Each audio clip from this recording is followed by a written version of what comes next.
Dental implant করতে 6 থেকে 8 মাস সময় লাগে। সত্যি কি তাই? আসুন জেনে নিই আসলে কত সময় লাগে।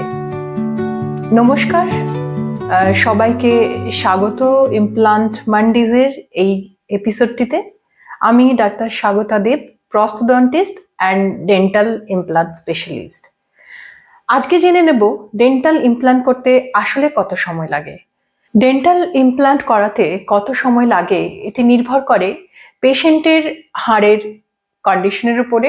যেখানে ইমপ্ল্যান্ট লাগানো হবে সেখানে কোনো রকমভাবে ইনফেকশন আছে কিনা, এবং নির্ভর করে যে কি ধরনের ইমপ্ল্যান্ট সেখানে বসানো হবে।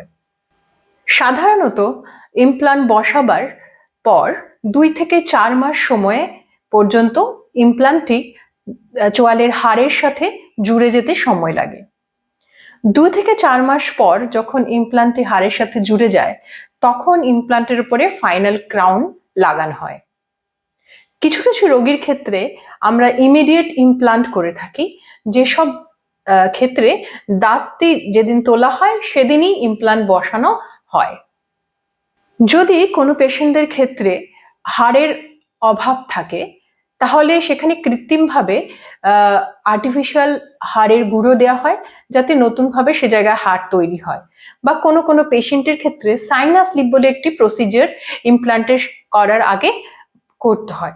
সেসব ক্ষেত্রে কিন্তু এই ইমপ্ল্যান্ট করানোর পরে এই অপেক্ষার সময়টি কিন্তু একটু বেশি।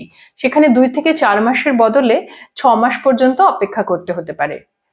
আমরা সাধারণত সিবিসিটি স্ক্যান এবং ক্লিনিক্যালি সেই জায়গাটাকে পরীক্ষা করে এই সিদ্ধান্ত নিই যে কোনো একটি নির্দিষ্ট পেশেন্টের ক্ষেত্রে আমরা কি ধরনের ইমপ্ল্যান্ট বসাবো এবং সেক্ষেত্রে পুরো চিকিৎসাটি কত সময়ের মধ্যে শেষ হবে।